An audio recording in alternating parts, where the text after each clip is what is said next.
Où et comment Jésus reviendra? Pour répondre à cette question, nous allons lire deux passages, un dans le Nouveau Testament et un dans la toute dernière partie de l'Ancien Testament. Lisons donc tout d'abord en Acte 1 et du verset 1er au verset 12.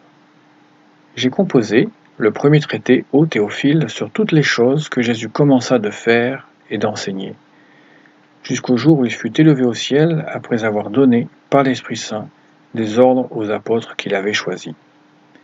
Le traité qui est fait mention ici, c'est l'Évangile selon Luc. À qui aussi, après avoir souffert, il se présenta lui-même avec plusieurs preuves assurées, étant vu par eux durant 40 jours, et parlant des choses qui regardent le royaume de Dieu.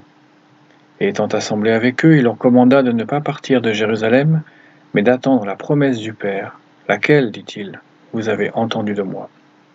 Car Jean a baptisé avec de l'eau, mais vous serez baptisés de l'Esprit Saint dans peu de jours.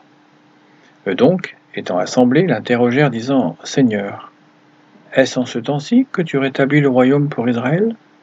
Mais il leur dit, ce n'est pas à vous de connaître les temps ou les saisons que le Père a réservés à sa propre autorité.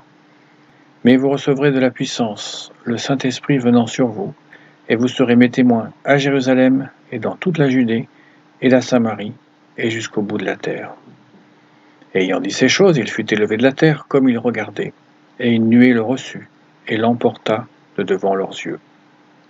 Et comme il regardait fixement vers le ciel, tandis qu'il s'en allait, voici deux hommes en vêtements blancs se tinrent là à côté d'eux, qui aussi dirent, Hommes galiléens, pourquoi vous tenez-vous ici regardant vers le ciel? Ce Jésus qui a été élevé d'avec vous dans le ciel viendra de la même manière que vous avez vu s'en allant au ciel. Alors ils s'en retournèrent à Jérusalem, de la montagne appelée des Oliviers, qui est près de Jérusalem, le chemin d'un sabbat. Comme nous le voyons, dans les différents évangiles, le Seigneur Jésus est resté 40 jours avec ses disciples depuis la résurrection. Cela a été une occasion pour lui d'accomplir diverses actions. Tout d'abord, il s'est occupé de Pierre, qui l'avait renié. Ensuite, il est venu dans la chambre haute avec les disciples pour les rassurer. Enfin, il a démontré sa puissance lors de la pêche miraculeuse. Et aussi, il a enseigné ses disciples concernant la réalisation des prophéties de l'Ancien Testament. Donc, depuis la crucifixion, Jésus a été caché aux yeux des hommes qui n'étaient pas ses disciples, en particulier les Juifs qui ne l'avaient pas reçu comme Messie. Dans la scène que nous avons lue aujourd'hui, le Seigneur est avec ses disciples et avant de s'en aller au ciel, avant de quitter les siens, il leur rappelle encore une dernière chose importante, en encouragement. Le Saint-Esprit va descendre bientôt sur la terre pour les guider et les accompagner.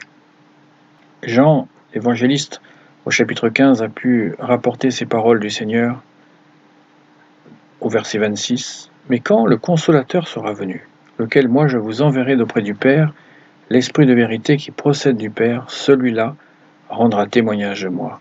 Et vous aussi, vous rendrez témoignage, parce que dès le commencement, vous êtes avec moi. » Donc avec la présence de ce Consolateur, venu de Dieu, la puissance va leur être donnée pour annoncer l'Évangile.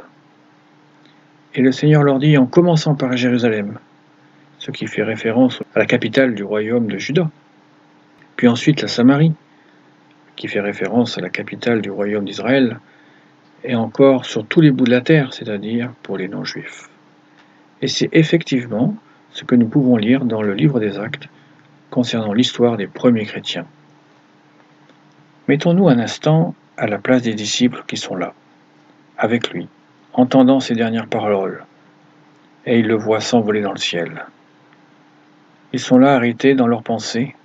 Tout ce qu'ils viennent de vivre depuis 2 mois devait certainement repasser dans leurs pensées à chacun. Que de choses! Si on peut en énumérer quelques-unes, l'annonce par le Seigneur de sa mort à plusieurs reprises, parce que ses disciples ne comprenaient pas. Le dimanche avant la crucifixion, la ville de Jérusalem accueille le Seigneur Jésus et l'acclame comme Messie. Hosanna, au Fils du Très-Haut, et ils sont convaincus qu'il va régner.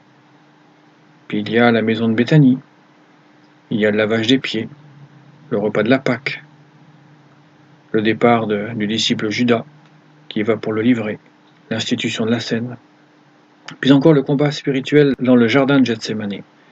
alors que la mort, comme un malfaiteur, se présentait devant lui. 3 des disciples étaient présents, mais ils se sont endormis de tristesse. Il y a aussi l'arrestation, avec Judas en tête, le tribunal expéditif, la crucifixion, le tombeau vide le lendemain du sabbat, puis l'apparition du Seigneur ressuscité et les différents moments qu'ils ont passés avec lui.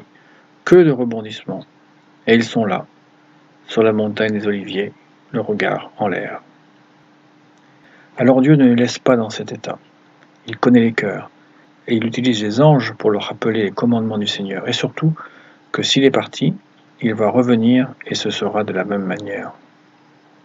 Au début de la lecture, le Seigneur avait dit que ce n'était pas à eux de discerner les temps, pour savoir quand il allait revenir pour établir son royaume sur Israël. Maintenant les anges leur disent qu'il allait revenir de la même manière. Sur la montagne des Oliviers, où il était en ce moment, venant du ciel, comme il venait de partir. Lisons maintenant ce que nous dit l'Ancien Testament. Ouvrons dans le prophète Zacharie au chapitre 14. Cette scène se déroule environ 400 ans avant Jésus-Christ. Verset 1er. Voici un jour vient pour l'Éternel, et tes dépouilles, Israël, seront partagées au milieu de toi. Et j'assemblerai toutes les nations contre Jérusalem pour le combat, et la ville sera prise, et les maisons seront pillées, et les femmes violées, et la moitié de la ville s'en ira en captivité, et le reste du peuple ne sera pas retranché de la ville. Et l'Éternel sortira et combattra contre ces nations comme au jour où il a combattu, au jour de la bataille. Et ses pieds se tiendront en ce jour-là sur la montagne des Oliviers, qui est en face de Jérusalem, vers l'Orient. Et la montagne des Oliviers se fendra par le milieu, vers le levant et vers l'Occident, une fort grande vallée. Et la moitié de la montagne se retirera vers le nord, et la moitié vers le midi. Et vous fuirez dans la vallée de mes montagnes, car la vallée des montagnes s'étendra jusqu'à Hatzal. Et vous fuirez comme vous avez fui devant le tremblement de terre au jour d'Ozias, roi de Juda. Et l'Éternel, mon Dieu, viendra, et tous les saints avec toi. Il arrivera en ce jour-là qu'il n'y aura pas de lumière. Les luminaires seront obscurcis, mais ce sera un jour connu de l'Éternel, pas jour et pas nuit, et au temps du soir, il y aura de la lumière. Et il arrivera en ce jour-là que des eaux vives sortiront de Jérusalem, la moitié vers la mer orientale et la moitié vers la mer d'Occident. Cela aura lieu été et hiver. Et l'Éternel sera roi sur toute la terre. En ce jour-là, il y aura un Éternel, et son nom sera un. Donc, Zacharie a eu cette prophétie dans un moment où le peuple était dans un triste état. Le peuple avait été en captivité 70 ans à Babylone, l'Irak actuel. Il avait eu un retour très partiel. Peu de Juifs étaient revenus. Et la situation morale générale était loin d'être à la gloire de Dieu. Le prophète donne donc des indications sur un temps futur, bien meilleur, avec Dieu comme roi. Et pour cela, il donne beaucoup de détails. Mais aujourd'hui, nous allons nous focaliser sur où et comment le Messie va revenir pour sauver Israël. Tout d'abord, le prophète prévient qu'avant la venue du Messie en délivrance, il va y avoir une grande tribulation sur Jérusalem, sur le peuple juif. Des scènes de terreur terribles pour apurer le peuple, pour le faire revenir de ses mauvaises actions, pour qu'il soit dans l'état moral pour attendre le Messie. Et lorsque le peuple aura compris le but de ces épreuves, alors Dieu lui-même va pouvoir venir pour le délivrer.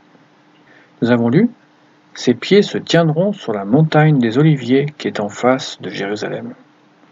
La précision est étonnante.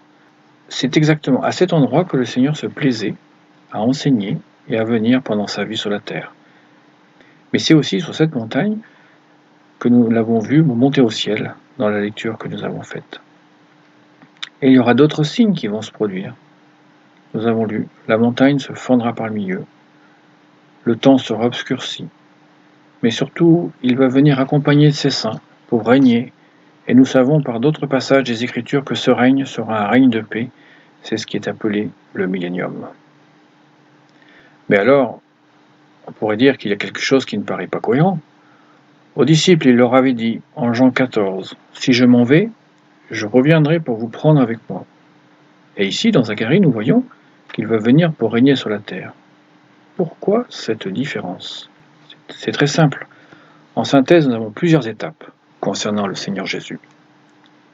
Sa première venue, l'annonce de son royaume par l'Évangile, principalement par Jean-Baptiste ou Jean le Baptiseur, son rejet en tant que roi, avec la mort sur la croix et en plus cette inscription « Jésus, le roi des Juifs », son ascension ou montée au ciel, la descente du Saint-Esprit, la période de la grâce, l'enlèvement de l'Église avec le Saint-Esprit et la venue de Jésus pour régner à Jérusalem. Il y a comme une symétrie que le schéma montre pour illustrer qu'il n'y a pas de contradiction. Au contraire, une perfection dans les détails même. La période de l'Église, celle que nous vivons, est caractérisée par la présence du Saint-Esprit.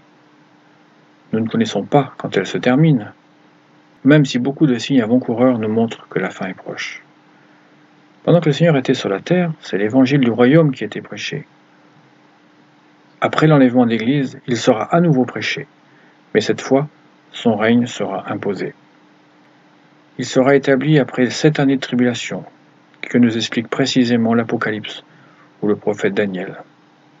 Que d'adoration devrait s'élever de nos cœurs lorsque nous voyons la préconnaissance de Dieu, et que tout est déjà annoncé prophétiquement dans la Bible. En conclusion, le Seigneur va revenir en 2 temps. De la même manière qu'il a quitté les siens, il n'y a pas de contradiction. Ce que nous attendons, c'est l'appel de la grâce. Et toi qui m'écoutes, si le Seigneur vient maintenant, seras-tu enlevé avec ceux qui possèdent l'Esprit? Nous lisons à plusieurs reprises que ce sera en un instant, en un clin d'œil. Tu n'auras pas le temps de te préparer. Et la Bible insiste sur le fait qu'il n'y aura pas de seconde chance. Les prophètes et le Nouveau Testament nous expliquent que Dieu va se servir des non-juifs pour juger son peuple et pour qu'il y ait un réel retour moral. Mais il va aussi juger ces nations qui auront osé massacrer le peuple de Dieu. Alors comment faire pour être sûr de posséder le Saint-Esprit et faire partie de ceux qui seront sauvés? Il suffit de croire. Comme le brigand ou le larron sur la croix. Il était pourtant meurtrier, mais il a confessé ce qu'il était. Il a cru que Jésus, qui était accroché sur la croix, pouvait le sauver en lui disant « Souviens-toi de moi lorsque tu seras dans ton royaume ». Et Jésus lui a dit « C'est trop tard ». Non, mais simplement « Aujourd'hui, tu seras avec moi dans le paradis ». Le meurtrier l'a cru et il a été sauvé, mais toi, tu n'es peut-être pas un meurtrier, mais à cause du péché qui est en toi, qui se voit par les colères, les mensonges, les différents caractères que nous avons malheureusement pas de très beaux. Tu as donc besoin de croire que Jésus peut te sauver. Alors dis-le-lui du fond de ton cœur, et il te donnera en retour d'appartenir à l'Église et te le manifestera par le don du Saint-Esprit.